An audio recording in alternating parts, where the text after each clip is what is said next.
siempre, Canal 6, Entre Ríos TV, y este programa que se llama Fernando Huck Reportajes, trae a los televidentes temas que tienen de alguna manera relación con todos, temas que a la mayoría les interesa porque de alguna forma los toca, ya sea a través de una experiencia personal o a través de una experiencia de un pariente, de un vecino.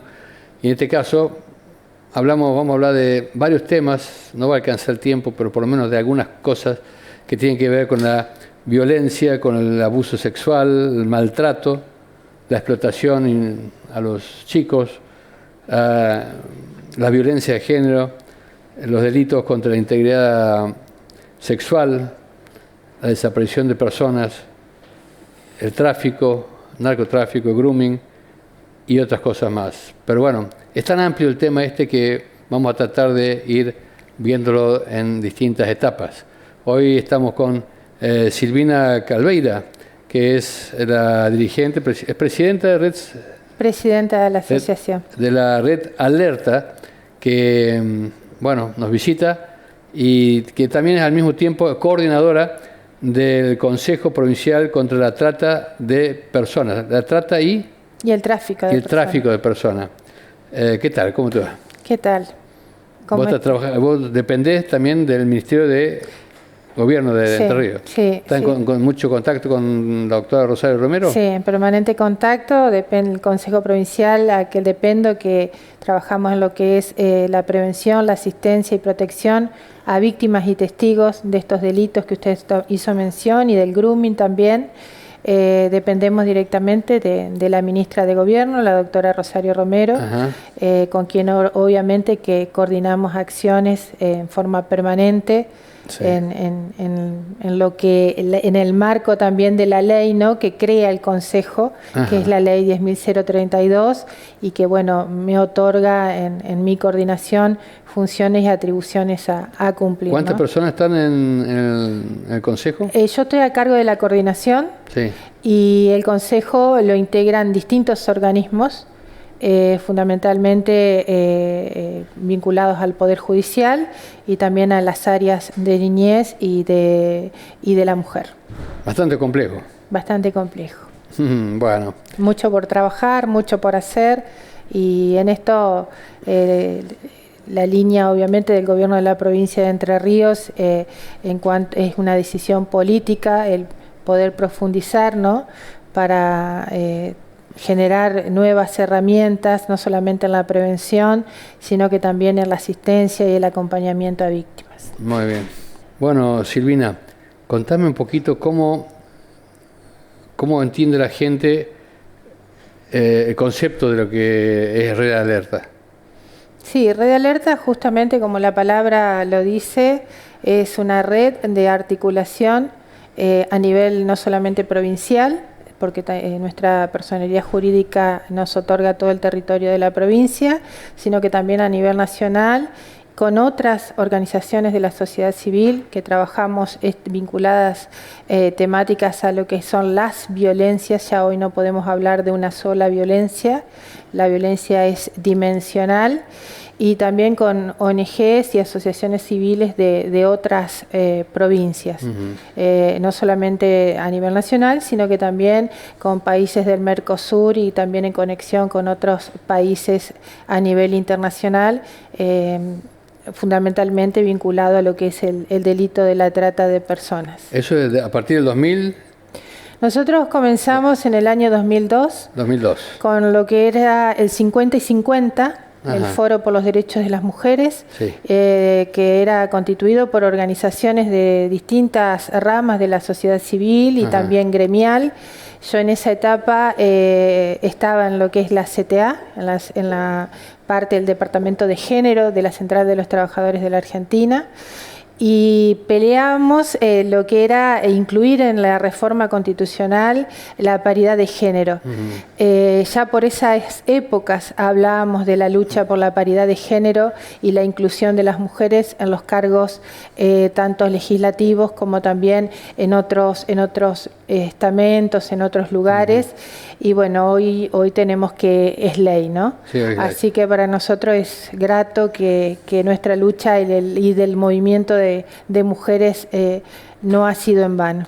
Bueno, yo tengo acá que Red Alerta tiene el objetivo de prevenir y de detectar situaciones de abuso sexual, maltrato, explotación de la infancia, adolescencia, violencia de género en todas las formas y ámbitos, delitos contra la integridad sexual, desaparición de personas, explotación sexual, comercial, laboral, trata y tráfico de personas y narcotráfico. Sí. Es amplísimo. Sí, amplísimo, y también ahora hemos incorporado lo que es el grooming como una nueva forma de abuso sexual virtual vinculado al delito de la trata de personas, que bueno, en épocas de pandemia incluso se ha agravado. No es casual que se ha incrementado en un 45% este delito cuando los niños y adolescentes, las infancias, pasan muchas más horas frente a un dispositivo, frente a un celular, y quienes están detrás de este tipo de delitos crean identidades falsas, perfiles falsos, y buscan justamente el perfil de quien está del otro lado para incluso poder no solamente llevar adelante lo que es el abuso sexual en las infancias y adolescencias, sino que también lo que es como método de captación a través del engaño, la falsa promesa de trabajo para la trata de personas. Aparte de eso, vos sos coordinadora del Consejo Provincial contra la Trata de Personas, dependiente del Ministerio de Gobierno de Entre Ríos. Gobierno y Justicia de Entre Ríos. ¿Y trata lo mismo o es distinto? El Consejo Provincial incluso surge de una ley impulsada por Red Alerta de Entre Ríos, que se llevó adelante a través del diputado Jorge Kers en aquella época, y que promovía la creación de este consejo, que lo integran varias instituciones también y organismos de gobierno, con el fin y más que nada de trabajar. El Consejo es de prevención, protección y asistencia a víctimas y a testigos del delito de la trata y el tráfico de personas, donde trabajamos específicamente lo que es la trata vinculada a las violencias en sus distintas formas y ámbitos, y también, como le decía anteriormente, hoy trabajando el ciberdelito, el grooming, el ciberbullying y otras problemáticas que hablan de delitos conexos. La trata está muy vinculada a delitos conexos, también como el narcotráfico, y en esto también la desaparición de personas. Por eso colaboramos y acompañamos a los familiares que están buscando, y en este momento estamos buscando a María Eva González, de 38 años de edad, que está desaparecida más de un mes. Bueno, ya vamos a hablar sobre eso también. Bien. ¿Las dos entidades no se superponen o son dos cosas distintas? No se superponen porque, bueno, primero que en ningún lado está escrito que uno no pueda participar de un espacio civil, social o gremial y que sea incompatible con la función pública. ¿Es como una ONG así? Es una ONG. ¿Y cuántas personas integran? En la comisión directiva somos 12. 12. De toda la provincia, y obviamente que también trabajando con equipos interdisciplinarios ad hoc, tanto abogados, psicólogos y trabajadores sociales, también operadoras sociales, con quien llevamos adelante grupos de autoayuda ante situaciones de las distintas formas de violencia. Y por ejemplo, cuando pasa algo sobre este tema, sobre esta temática, vos te enterás enseguida. Sí. Sí. Hay una coordinación. ¿Dónde, si alguien necesita acercarse si tiene un problema, ¿a dónde va primero? ¿Red Alerta o al gobierno? Muchas veces tanto hoy día, muchas veces también van a las organizaciones de la sociedad civil para que las acompañemos a los organismos oficiales, ¿no? Hay como una cuestión que también se puede trabajar en conjunto en esto de también poder fundamentalmente articular acciones en conjuntos. Hoy la sociedad civil es una pata fundamental para fundamentalmente esto de la intervención y el abordaje y en colaboración con tanto el Ejecutivo como también como el Poder Judicial. Claro.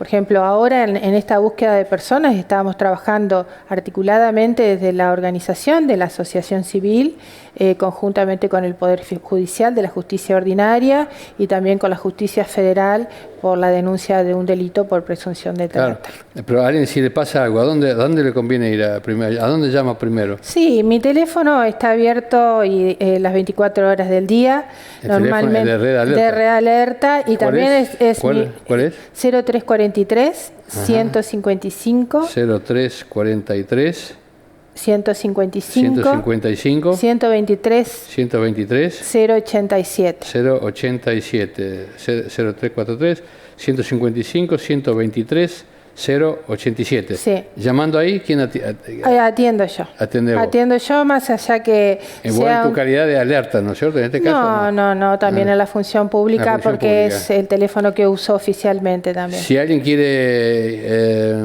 dirigirse, usted tiene un lugar donde... Sí, ¿dónde? Tenemos la oficina de la Red Alerta en calle México 371. ¿México?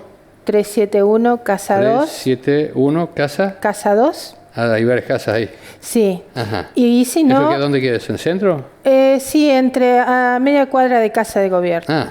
Me calle de México, sí. Y si no, bueno, obviamente que en la oficina del Ministerio de Gobierno yo me encuentro en planta baja, en la oficina 38.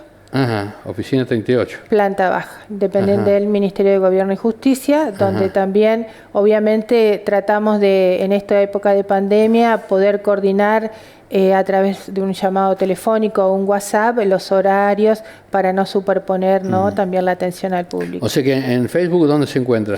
En Facebook está el Facebook del Consejo Provincial contra el Tráfico y la Trata de Personas. ¿Se llama así todo en tal? Sí. Consejo Provincial contra la Trata de Personas. Contra el Tráfico y la Trata de Personas. Contra el tráfico y la trata de personas. Tráfico y trata de personas. Y si no, también, obviamente, que el Facebook de la Asociación Civil, que es Red Alerta de Entre Ríos. Red Alerta, sí. Pongo Red Alerta y sale, y ahí veo, hay teléfono, ahí está todo ahí. Sí, toda la información, y también, obviamente, que se pueden mandar mensajes por privado. Siempre estamos atentos a lo que se recibe por Messenger, también contestando ahí, dando respuesta. Incluso articulando, como le decía anteriormente, con organizaciones de otras provincias, porque nos llegan consultas de diferentes lugares del país y es necesario, ¿no?, la articulación, fundamentalmente en estas épocas de COVID-19. ¿No? Entre enero y febrero hubo 40 femicidios más o menos, ¿puede ser? Entre enero y febrero ya llevamos alrededor de 45 feminicidios. 45 feminicidios. Hay 5 más de lo que yo tenía anotado, o sea que día a día se va... Lamentablemente, luego de lo sucedido con Úrsula, siguieron habiendo situaciones vinculadas a estos crímenes de odio que no solamente maltratan psicológicamente, violentan, discriminan, manipulan, sino que también asesinan.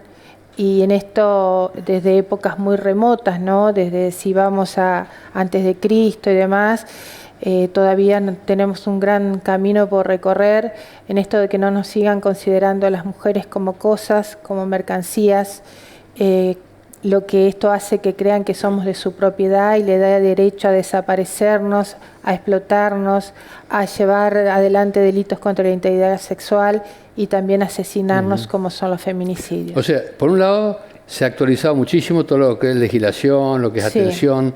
Ya hoy las mujeres ya no se callan como antes. Hoy hay un problema, no sé todas, pero muchas van a la policía, denuncian. Y antes no sucedía eso, ¿no es cierto? Había más miedo porque todo era más machista, ¿no es cierto? A pesar de que hay más controles, ¿hay más femicidios o no? Sí, hay más visibilización también. Antes quizás de esto, primero que no estaba caratulado como un feminicidio, hasta había un lenguaje que no era el acorde inclusivo. ¿Qué decían? Y se hablaba de los crímenes pasionales. Siempre era pasional. Sí, esto ya... ya no se dice más pasional ahora. No, ya se ha avanzado, ha cambiado, o sea, la comunicación también hace que se visibilice más y que también se puedan desconstruir estos mandatos. Hoy hablamos anteriormente de los mandatos. Primero hay que ver cómo se construyen los mandatos en la masculinidad y después a partir de esto poder desconstruir estos mandatos que traemos desde las primeras infancias, ¿no? Y que muchas veces tenemos que profundizar y caminar, ¿no?, en esta desconstrucción de la masculinidad en el varón, de la sumisión en la mujer y también esta idea de no denunciar. Yo hoy atendí una situación de una mujer de acá, de la provincia, donde me decía, yo no voy a denunciar porque todos los días aparecemos muertas. Ajá. Pero... Si no ¿qué le pasaba en ese caso concreto? Total, usted no me dice el nombre. No, ¿Qué contaba? ¿Qué problema tenía? Situaciones de violencia familiar. ¿El marido? ¿La pareja? Sí, la pareja. ¿Le pegaba? Sí. ¿Y qué? ¿Le pega trompada? Sí, desde la violencia psicológica al maltrato físico, es decir, hay como dijimos anteriormente, hay el iceberg de las violencias que se empieza con el maltrato psicológico, verbal, la discriminación, el decirte no servís para nada, anda a lavar los platos, el descalificarte delante de otras personas, el controlarte el celular. Todas esas son manifestaciones de violencia psicológica.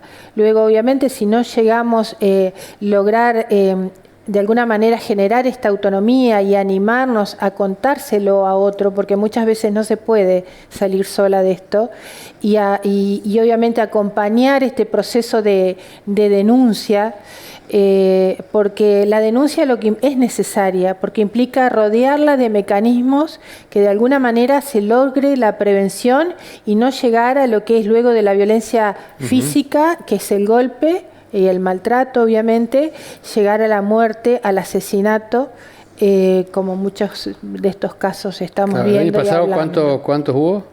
El año pasado hubo 290 a nivel nacional. Casi 300 asesinatos, ¿no? Casi 300 asesinatos. ¿Y maltratos así denunciados? Sí, a nivel nacional es infinita la cifra. Infinita. ¿No? Sí, es el día a día. ¿Qué hace la gente? ¿Va a la policía? ¿Denuncia primero? Sí, se utiliza mucho la policía. Nosotros también tenemos en la provincia la División de Minoridad y Violencia Familiar, que es una división especializada, donde también acuden las mujeres. Tenemos unidad fiscal de género, donde también pueden acudir a realizar una denuncia y se la tienen que tomar. Y en caso, si alguien se niega a tomar una denuncia... ¿Quién se niega? ¿La policía se niega? Existen casos tanto de distintos lugares, ¿no? Sea Poder Judicial o también... ¿La justicia se niega muchas veces? Muchas veces van, ahora en pandemia ha sucedido... ¿Qué dicen? ¿Hacer una exposición, no haga una denuncia? Sí, o ha sucedido más en lugares pequeños donde nos conocemos todos, en zonas rurales, ha pasado, o que decirle, bueno, él va a cambiar, quizás hacer una exposición, o le avisan al agresor. ¿Ah, sí? ¿Le avisan? Sí. ¿Pasa mucho eso? Pasa mucho. ¿Quién avisa? Más en lugares pequeños donde nos conocemos todos. Ajá. Lamentablemente eso sigue sucediendo y bueno, está demostrado a nivel nacional, ¿no? Sí. Ahora, eso es violencia de género. El abuso sexual. Sí. ¿Es menos protegido o menos...? Porque muchas veces se escucha, no, era consensuado. No hay consentimiento en el abuso sexual. Ajá. El abuso sexual va desde un tocamiento, desde generar alguna quizás imágenes a través de videos, y también obviamente el acceso carnal de la víctima. Ajá. Es decir, existe abuso desde el primer momento, desde el tocamiento. Y cuando hablamos del abuso en la infancia y la adolescencia, obviamente que jamás, y también obviamente en adultos, no podemos hablar de consentimiento. Una vez estuvo unos chicos acá, ¿Comnaf puede ser? Sí, del área de niñez, sí. Sí, y bueno, dice que crece exponencialmente esto. ¿Eso un poco por qué? ¿Por el acceso a pornografía, por los celulares, por internet, todo eso? ¿Eso fomenta? En realidad hay una cuestión que quien lleva adelante este tipo de delitos es una persona de un perfil perverso que no, en realidad su goce no es con la relación que no lleva consentida, sino con el sufrimiento de la víctima. Ajá. Incluso, bueno, recientemente hubo un caso en la ciudad de Santa Elena que ha salido en todos los medios de comunicación, que también es de extrema gravedad. Y bueno, y en este sentido, el viernes también tenemos una reunión con el procurador de la provincia y también con la mamá de la víctima. Y en esto también de la búsqueda, ¿no?, de no revictimizar, no revelar la identidad. No hay que revelar la identidad de la víctima, sea menor o sea mayor. Antes era más, se trascendía más el nombre. Trascendía, se exponía, se exponía incluso en el marco de los medios de comunicación con imágenes, igualmente los feminicidios. Si todo esto, los medios de comunicación obviamente que están ayudando a transformar esta realidad y no revictimizar a las víctimas, ¿no? Ajá, o sea que una chica abusada, no llevarla, volverla varias veces a interrogar, no, o esas cosas. Hoy la provincia de Entre Ríos tiene un protocolo en abuso sexual en las infancias y adolescencias que es ley. Es ley, significa que es obligatorio para todos, tanto los efectores públicos como también creo que la sociedad tiene que asumir un compromiso en esto, ¿no? Y fundamentalmente este protocolo, ¿Y qué dice el protocolo? El protocolo habla es una guía de cómo actuar ante una situación que nos llega. Nos puede llegar como efector escuela, que son los mayores, que en cuanto a efectores detectan situaciones de abuso sexual en la infancia y adolescencia. No se le debe hacer preguntas. No, ¿quién tiene que hacer preguntas? Solamente en Cámara GESEL, lo que es la justicia. Ajá. Pero eso también es traumático, ¿no? Llevarla a Paraná, llevarla... No, porque se trabaja con equipos interdisciplinarios previamente. Se hace siempre todo. Se hace en Paraná eso, ¿no? Sí, depende de la jurisdicción, ¿no? Ajá. Depende de la jurisdicción, obviamente. ¿Va a las cabeceras? ¿En cada cabecera hay una? En cada departamento, en los departamentos más grandes fundamentalmente. Más grande. Sí, de mayor ¿Y conglomerado. eso cuántos casos hay por año? Y también son muchísimos y fundamentalmente la mayoría son intrafamiliares. Ajá, los chicos me decían eso, que era intrafamiliar.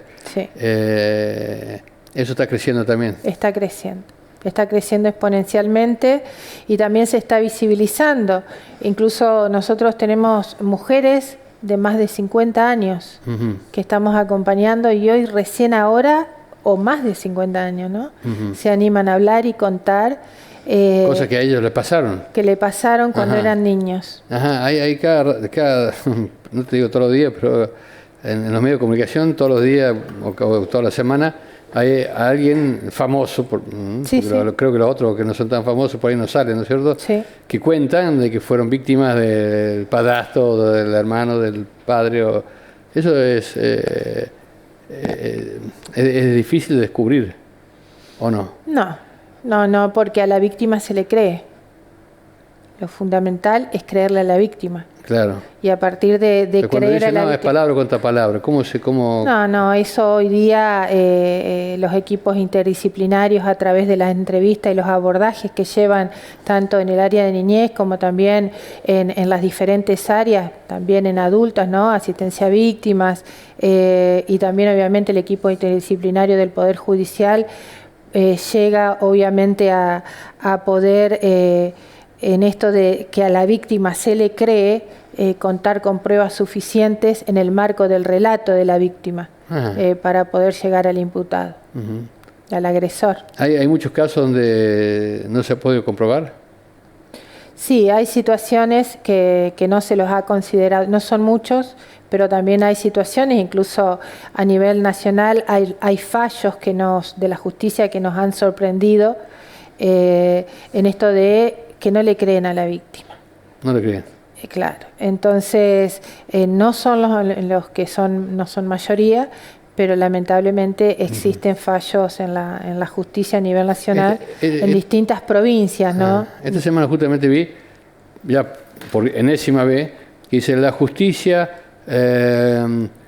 permitió que el hombre que estaba en la cárcel por haber abusado vuelve otra vez al hogar, supongamos. ¿Eso pasa también? Pasa, y no sé, bueno, pasa, no nos olvidemos de Micaela García, que ya tenía en su haber imputaciones por abuso sexual y llegó a cometer este aberrante hecho, ¿no? Quien lleva adelante el abuso sexual o delitos contra la integridad sexual son personas de perfiles, no se puede definir un perfil, pero sí de características perversas y que estadísticamente está comprobado a nivel internacional por psicólogos, por psiquiatras, que vuelven a reincidir en el delito. Lamentablemente vuelven a reincidir en el delito. ¿Cómo la ves vos de acá 5 años, 3 años? Yo sé que no puede hacer futurismo, pero ¿cómo ves si esto, como decís vos, va creciendo? ¿Qué va a pasar con la sociedad? Sí, yo creo que... ¿Faltan nuevas leyes o falta algo? No, normativa tenemos, y tenemos muy buenas normas, tanto de convenios y tratados internacionales como de normativa y legislación a nivel nacional y también a nivel provincial. Sí entiendo que tenemos que trabajar mucho y profundizar este camino que venimos haciendo y no solamente en desconstruir, primero ver desde dónde vienen estos mandatos culturales, desde el patriarcado, el machismo, que hasta las mujeres nos ubicaban en categorías. O los romanos, griegos, los filósofos hablaban esto de hasta que tenían el derecho de asesinarnos si rompíamos algún mandato, ¿no? Pasa todavía en algunos países del mundo, sí, donde la mujer sí, por no eso tiene ningún protagonismo dentro de la sociedad, ¿no es cierto? Claro, por eso le digo, ¿cómo ni siquiera sacar un carnet de conducir sí, y tantos otros casos, ¿no es cierto? Cómo desconstruimos estos mandatos es fundamental. Y fundamentalmente creo que en esta etapa también, obviamente que las políticas de la emergencia, pero también las políticas estructurales, políticas integrales estructurales, y en esto la ESI, la educación sexual integral, es fundamental desde la perspectiva transversal, de la perspectiva del cuidado. Nosotros trabajamos acá en Crespo con el Instituto Superior de Formación Docente, que nos invitaron en varias oportunidades a dar charlas, y también lo hicimos en pandemia, y también con varias escuelas de la provincia, acompañando al docente, en esto de que el niño, al estar más tiempo también conectado, no solamente avanzar dentro de lo que la currícula escolar y estaba los programas fundamentalmente. ¿A la educación sexual en la escuela? Claro. ¿A los cuántos años tiene que empezar? Desde la primera infancia. ¿Qué? Desde que el jardín de infantes. Jardín de infantes ya hay que enseñarle. Sí. Es fundamental. Es fundamental para que el niño... ¿Hay algún riesgo en eso?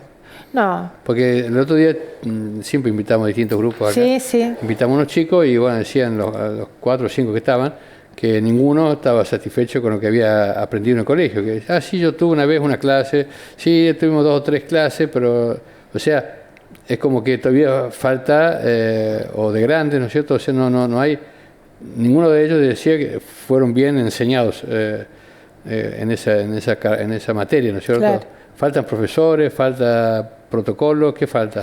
No, la educación sexual integral, como propiamente la palabra lo ha dicho, habla de la transversalidad, de poder hablar, los protocolos están, y de poder hablar, y la ley nacional también está, que tienen la obligación de generarla en cada espacio y en cada ámbito de la educación.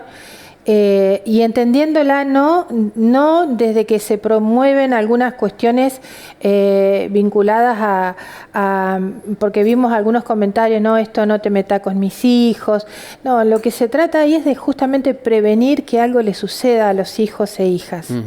De que se aprendan desde el autocuidado, de poder hablar en matemática, de poder hablar en geografía, de poder hablar en las distintas materias de esto, no solamente lo que determina la currícula, sino que también esto del autocuidado, para brindarles justamente herramientas en la niñez y hacia el futuro, y que cuando sean adultos no tengan prácticas violentas. Bueno, muy bien. Silvina, viste que el tiempo pasa rapidísimo y de esto habría que... Me imagino que si yo me pongo a charlar con vos 1 hora, o 2 horas Seguimos. tenés para contar y contar y contar, sin nombrar a nadie, pero experiencias tremendas, ¿no? Sí. Si vos sí, decís que hay más de 100 casos por año. sí. Bueno, algo que quieras aprovechar estos últimos minutos para decirle a la audiencia. Bueno, primero agradecerle a usted este espacio, obviamente, que es fundamental el rol de los medios de comunicación a la hora de transmitir y de prevenir para que estos hechos no vuelvan a suceder y no sigan sucediendo, y también brindar herramientas, ¿no? Herramientas como líneas de denuncia y también líneas de asesoramiento. La línea 144 es una línea de asesoramiento. 144. 144. O sea, ¿en qué caso? ¿En cuál de los casos? ¿De abuso? No, la de línea 144 es una línea de asesoramiento para situaciones de violencia de género, Ajá. es decir, por la condición de ser mujer. O sea, hay una mujer que sufre violencia. Puede llamar esa línea. No es solamente mujer, ¿no? Puede ser o solamente para mujeres. No, puede consultarse, se puede consultar. El tema que en el marco de la ley 26485, la violencia se caratula como violencia de género hacia la mujer. Hacia la mujer. Por su condición de ser mujeres. Nos pasa esto, nos asesinan, nos violan por nuestra condición de ser mujeres. Obviamente que el varón también recibe violencia. Esto no se desconoce, desde la violencia psicológica, ¿Hay verbal. para ello también algo o no? Hay también. El tema es que también el varón entrampado en ese machismo, en ese patriarcado, muchas veces o tiene vergüenza o no denuncia, da vergüenza ir a una comisaría y decir, bueno, mi mujer me insultó verbalmente, mi compañera, o me pegó. Entonces, entrampado en esa estructura, todavía en esa matriz patriarcal, no denuncian, y obviamente que los hechos demuestran todo lo contrario si vamos a las estadísticas en la cantidad de feminicidios. ¿Debería denunciar también? Sí. Si es maltratado, si es obviamente que golpeado. Sí. Todos tenemos derechos, y eso es lo que busca el movimiento de mujeres si hablamos de feminismo, ¿no? Ajá. También el feminismo se debe entender como eso. El feminismo es la búsqueda de equidad entre varones y mujeres. No es una cuestión solo de mujeres, sino que de esta salimos entre varones y mujeres. Así que teléfono 144. 144. 145 para lo que es trata de personas. Bueno, muy bien. Eso también es otro tema que tiene usted, ¿no es cierto? Sí. Otra visita, otro día. Otro día hablamos de eso y de grooming. Dale. Bueno, gracias. Gracias.